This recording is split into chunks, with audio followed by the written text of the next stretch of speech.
Shalom jemaat Tuhan, selamat pagi. Tuhan memberkati kita, memimpin kita, menuntun kita, menghibur kita, dan membawa kita terus di dalam kebenaran-kebenarannya. Tuhan Yesus berkata bahwa firman Tuhan itu membuat hidup kita makin menjadi kudus, menjadi suci. Kamu sudah bersih karena perkataan-perkataan firman Tuhan yang kita terima. Dan kita masih terus sedang belajar tentang kesucian di dalam rumah Tuhan, dalam hidup kejemaatan atau gereja lokal di mana kita tertanam, diikat satu dengan yang lain. Kita bukan hanya menerima kasih karunia, tetapi kita dibawa masuk untuk hidup kita semakin murni, semakin bersih, semakin kudus di hadapan Tuhan. Karena di dalam kitab Efesus, dia menempatkan gereja jemaatnya yang tidak bercacat celah sedikit pun. Kenapa? Karena Tuhan itu kudus, Tuhan itu suci. Karena itu kita juga harus kudus dan suci. Apalagi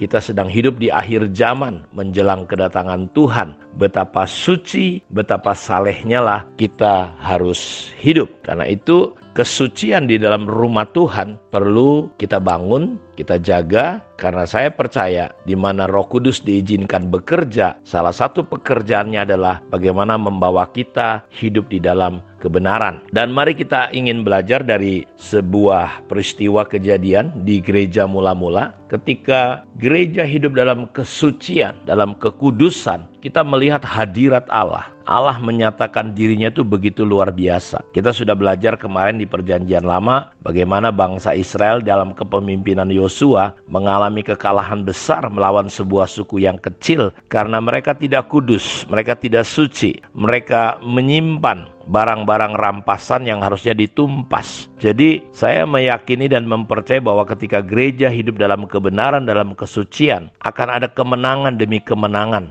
yang Tuhan berikan kepada kita. Saya nggak tahu apakah hidup kita semakin dibebaskan dari pornografi, dari kenajisan, dari perzinahan, dari kemarahan, dari kebencian, dari dendam. Karena di 10 hukum Taurat ketika kita diperintahkan jangan membunuh, jangan berzina, kata hukum Taurat itu salah satu adalah bagaimana umat Tuhan itu bisa hidup di dalam kesucian dan kekudusan. Dan ketika gereja mula-mula menjaga hidupnya seperti ini, mereka jadi kepenuhan Allah. Kita lihat betapa dahsyatnya kehadiran Allah. Sehingga mujizat-mujizat, raja-raja, orang kaya, pembesar, takluk tunduk, geger saudaraku. Orang begitu menghormati gereja karena gereja dipenuhi dengan kepenuhan Allah. Di akhir zaman ini kita berharap dimanapun saudara bergereja, berjemaat, kita jaga betul-betul prinsip ini. Dan di Kisah Rasul jelas kehadiran Allah, Petrus dengan bayang-bayangnya, Paulus dengan sapu tangannya. Bahkan ketika orang berjejer berharap Petrus dan Yohanes lewat, hanya kena bayang-bayangnya saja mereka sembuh. Dan saya percaya Tuhan tidak pernah berubah dulu, sekarang, sampai selama-lamanya. Dia akan menyatakan dirinya ketika gereja hidup di dalam kesucian, kekudusan. Di dalam Kisah Rasul pasal 5 kita lihat ayat 1-11, ada seorang lain yang bernama Ananias. Ia beserta istrinya Sapira menjual sebidang tanah. Dengan setahu istrinya, ia menahan sebagian dari hasil penjualan itu dan sebagian lain dibawa dan diletakkannya di bawah kaki rasul-rasul. Tetapi Petrus berkata, Ananias, mengapa hatimu dikuasai iblis sehingga engkau mendustai Roh Kudus dan menahan sebagian dari hasil penjualan tanah itu? Selama tanah itu tidak dijual, bukankah itu tetap kepunyaanmu? Dan setelah dijual, bukankah hasilnya tetap dalam kuasamu? Mengapa engkau merencanakan perbuatan itu dalam hatimu? Engkau bukan mendustai manusia, tetapi mendustai Allah. Engkau bukan mendustai manusia, tetapi engkau mendustai Allah. Ketika mendengar perkataan itu, rebahlah Ananias dan putuslah nyawanya. Maka sangatlah ketakutan semua orang yang mendengar hal itu. Sebuah kejadian yang luar biasa. Ketidaksucian, ketidakbenaran, dosa itu tidak ada tempat. Bahkan ketika Ananias menahan nazarnya sebagian dengan setahu istrinya, ya dengan setahu istrinya dia tahan bahwa itu sebenarnya untuk Tuhan, mereka udah nazar, tapi ditahan sebagian karena mungkin tadinya tanahnya harganya mungkin cuma 50 juta. Karena dia bernazar tanah itu akan diberikan sama Tuhan, hasilnya bisa laku jadi 500 juta. Terlalu besar. 250 juta mungkin dikasih. Tapi ketika dia tahan itu, jelas Petrus berkata, engkau bukan mendustai manusia, tapi engkau mendustai Roh Kudus. Kita lihat ketika gereja berada hidup dalam kesucian Tuhan, Allah betul-betul hadir,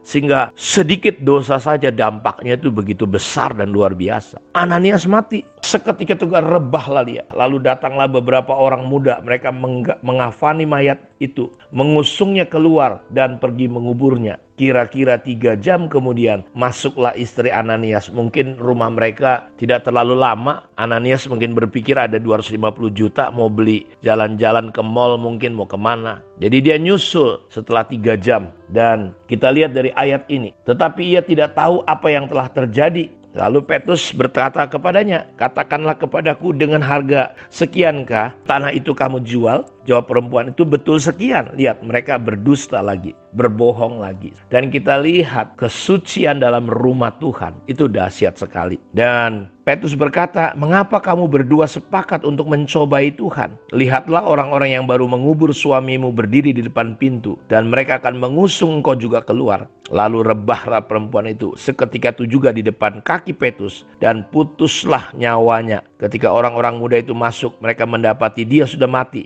Lalu mereka mengusungnya keluar dan menguburnya di samping suaminya. Maka sangatlah ketakutan seluruh jemaat dan semua orang yang mendengar hal itu. Kita lihat kesucian dalam rumah Tuhan menghadirkan Tuhan yang kudus. Mujizat terjadi. Semua orang takut dan khawatir. Saya banyak menyaksikan ketika saya belum bertobat, bagaimana orang-orang yang tadinya sukses bisnisnya, ketika sukses, mereka tidak jaga kekudusan hidupnya. Mereka selingkuh, main perempuan, tanpa sepengetahuan istrinya. Apa yang terjadi? Hancur bisnisnya. Bukan 1-2, saya sudah lihat banyak orang begitu sukses. Tadinya rumah tangganya bagus, lalu mulai selingkuh, hancur. Saya kenal pengusaha properti, biasanya bagus dia. Begitu dia selingkuh, hancur semua saudara-saudara. Jadi kita melihat bahwa kekudusan itu mengandung hal yang luar biasa. Kita lihat misalnya Simpson, ketika dia akhirnya hidup tidak benar, dia melanggar kesucian kekudusan Tuhan, hancur, matanya dibutakan,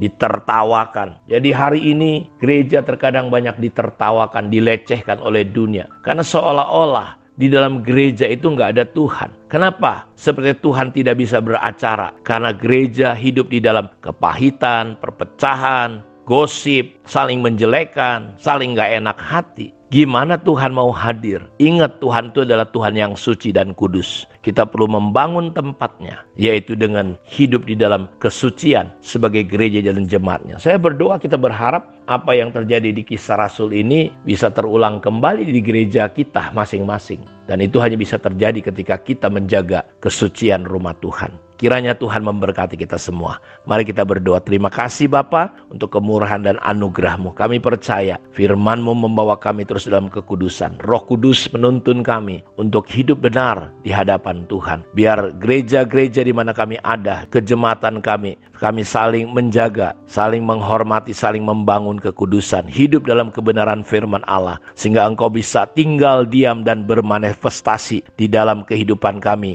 sebagai gereja, sebagai rumah-Mu Tuhan. Terima kasih. Di dalam nama Tuhan Yesus Engkau memberkati semua orang yang telah mendengarkan kebenaran firman-Mu. Dalam nama Yesus kami berdoa. Amin. Tuhan memberkati kita semua. Shalom.